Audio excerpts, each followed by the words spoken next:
and with Nermeen Sheikh. We are breaking with convention. This is War, Peace, and the Presidency, looking at the convention from the inside and out. Nermeen?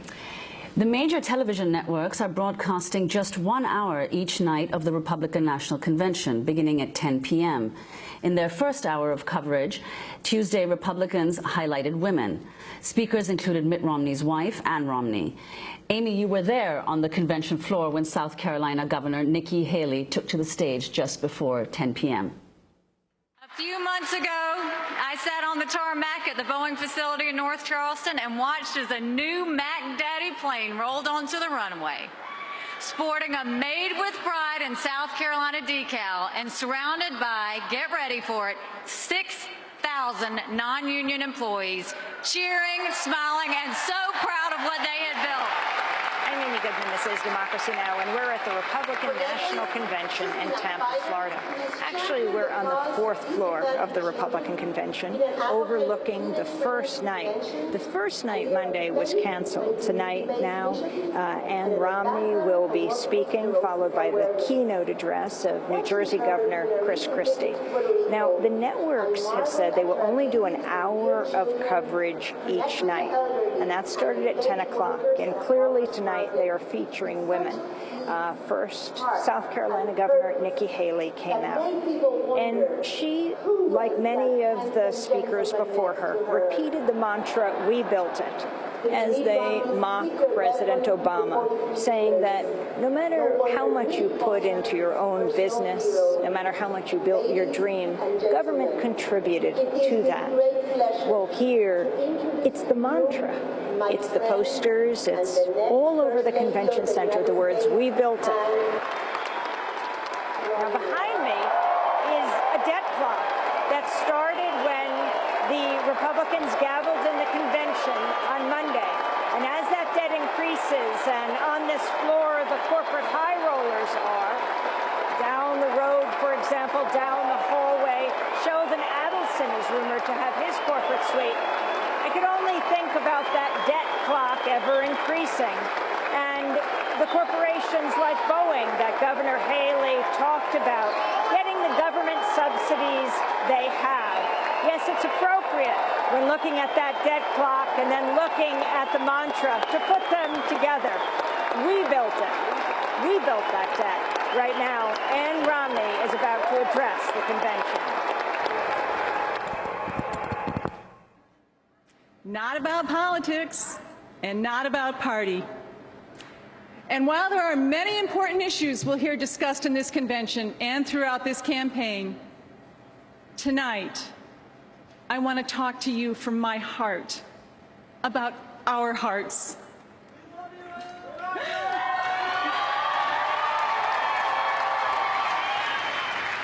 I want to talk not about what divides us, but what holds us together as an American family. I want to talk to you tonight about that one great thing that unites us, that one great thing that brings us our greatest joy when times are good, and the deepest solace in our dark hours. Tonight, I want to talk to you about love. I want to talk to you about the deep and abiding love I have for a man I met at a dance many years ago. Ann Romney speaking at the Republican National Convention Tuesday night. She ended her address with the same theme. I said tonight, I wanted to talk to you about love. Look into your hearts. This is our country. This is our future. These are our children and grandchildren. You can trust Mitt.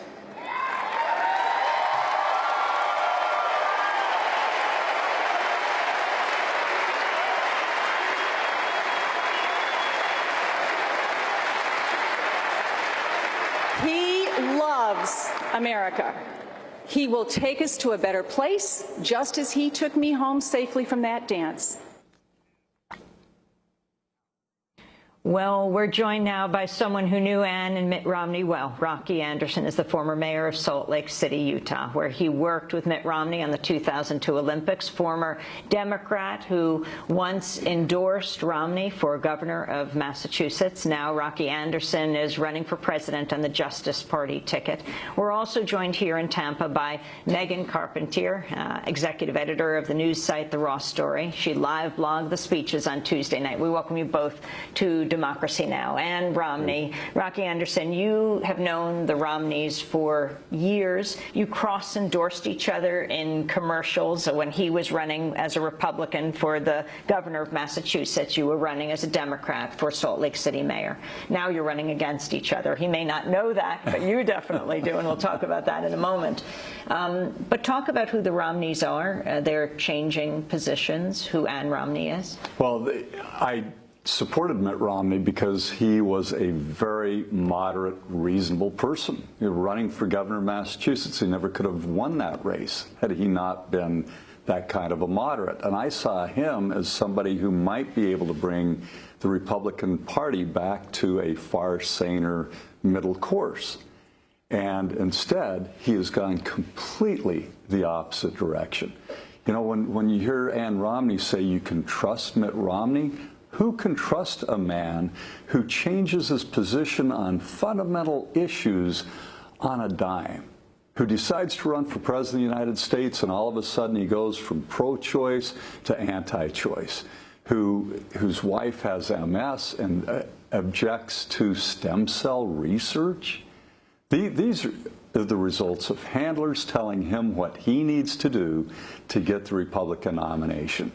And I'm very disappointed. They were great friends. It pains me to say this, actually, because I really enjoyed working with Mitt. I think he did a great job on the Olympics. I think that they have an amazing relationship between the two of them, but I think they're not being honest with the American people about who Mitt Romney is. Either they're not being honest now, or he was being completely dishonest in the lead up to this. Mitt Romney and Romney were fiercely pro-choice, right? They were. But now they simply say they've changed their position. They don't say they didn't have that position before. Well, he could barely say that. But look at all the issues. I mean, he was clearly on the side of climate protection. He knew climate change was happening. He was an advocate of the cap-and-trade system among the northeastern states, the RGGI cap-and-trade program, and then he backed out of it the last minute. I mean, he's been all over the map on these issues, on equal rights for gays and lesbians. These go to the fundamentals of who a person is, what their view of the world is, of fairness, of justice, and we've seen completely different positions and, I think, personality. You know, people talk about his likability factor. He was very likable, very charismatic, had great rapport with people of all kinds when he was running the Olympics. I've heard journalists say this. They are just astounded at the difference they're seeing. He's become this elitist. He seems to care only about the very wealthy. Talks about corporations being people, my friend. He's so out of touch now.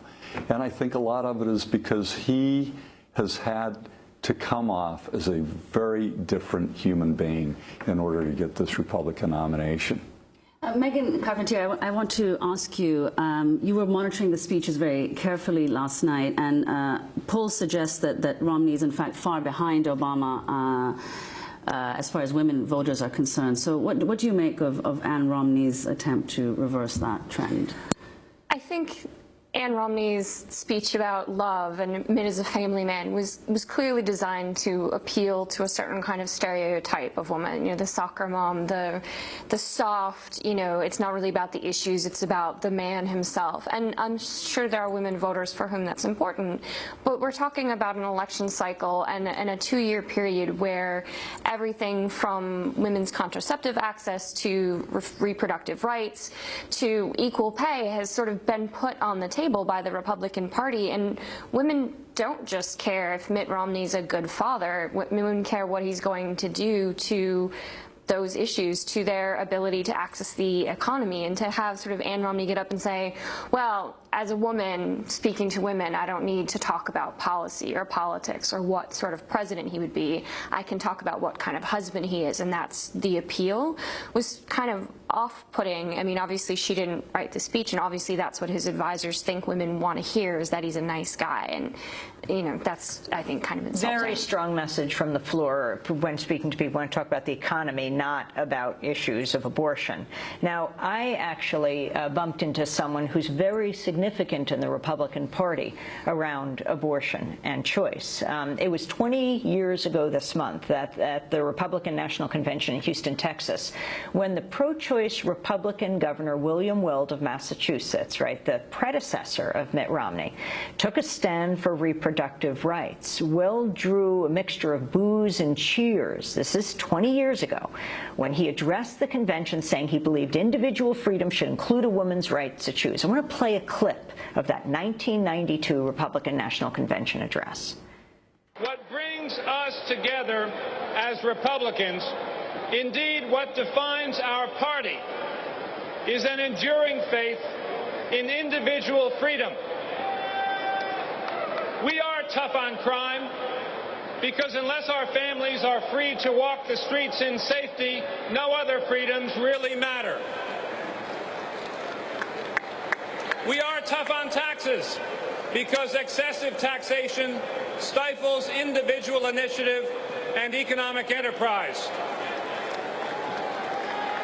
On these fundamental Republican themes, I can safely say we agree. There are also issues where we do not agree. I happen to think that individual freedom should extend to a woman's right to choose.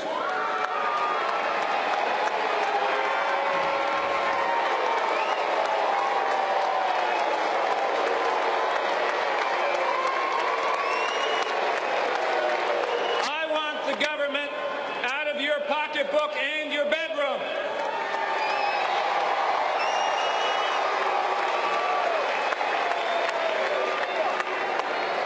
But this disagreement is not unhealthy. Unlike the Democrats, George Bush and the Republican Party are not afraid of a little disagreement.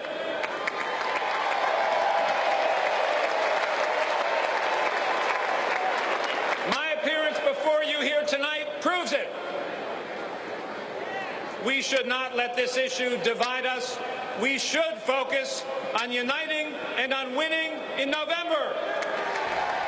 That was then Massachusetts Governor William Weld speaking 20 years ago this month at the Republican National Convention in Houston. Well, on Tuesday, last night, I spotted William Weld on the floor of the convention here in Tampa, Florida, where he's serving as a delegate from New York City. Today, here on the convention floor, a very different atmosphere than when you gave a speech in 1992 for choice in the country. Your thoughts today? Yeah, no, I think the atmosphere is different. I think the party, frankly, is psyched behind the ticket. I know the standard bearer awfully well. He and I were the bookend governors in Massachusetts, and I think he's the most decent guy I've ever met. So I'm not worried about what's going to happen with the social issues in this country under President Romney, even though his stated and formal positions are pro-life, and they're as they are. But he's not going to allow anybody to be marginalized. So I feel good about the ticket. I feel good about the campaign. But in 1992, you were willing to launch a floor fight in support of women's right to choose. Yeah, no, I thought we were going to get a floor fight because we needed 6 states and we had 8 or 10 pro-choice Republican governors, but we only came up with 2, Doc McCurran from Maine and myself. And that's how the votes fell. And the speech I gave that year was, I want the government out of your pocketbook and out of your bedroom, and I still feel that way very strongly. So I'm a member of the Libertarian wing of the Republican Party, and I'm very comfortable with Mitt Romney because I know him so well personally. Are you saying that perhaps he is for choice? Oh, no. I think what you see is what you get with the governor's stated positions. But But at the end of the day, I think the essence of democracy is that the individual shall not be thrust in a corner, and I don't think a President Romney would ever permit that to happen. His running mate, Paul Ryan, sponsoring the Sanctity of Life Act, which says that a fertilized egg is a person. Yeah, no, I mean, there's no question. Based on what I read, I understand that the vice president nominee is, he's a committed pro-life person. I'm a committed pro-choice person, and I think the bottom line is that we've got to be able to work together for the Republican Party. Do you see there's any reaching out on this issue? Sponsoring a bill. You've just been listening to a bit of a conversation with William Weld, now a delegate, was Massachusetts governor, who wanted to launch a floor fight on the issue of choice in 1992, 20 years ago, at the Republican convention in Houston. Megan Carpentier, very different climate today. Absolutely. I think you heard Rick Santorum with the only specific abortion reference last night, sort of talking about the fundamental liberty of zygotes and fetuses. I think it's interesting that, former Governor Weld said, just trust Mitt Romney, as though, don't worry about it, just sit back. He's not going to really do what he says he's going to do. He's not going to take away or do anything on reproductive choice, so don't worry. That seems to me to be like, don't trust what he says, just trust that it'll be cool. That's not really like an issue. That's not really an answer to the question. We're going to break and come back to this discussion. We're talking to Megan Carpentier of The Raw Story and Rocky Anderson, and find out what he's doing as he travels this country, running for president on a third-party ticket. Stay with us.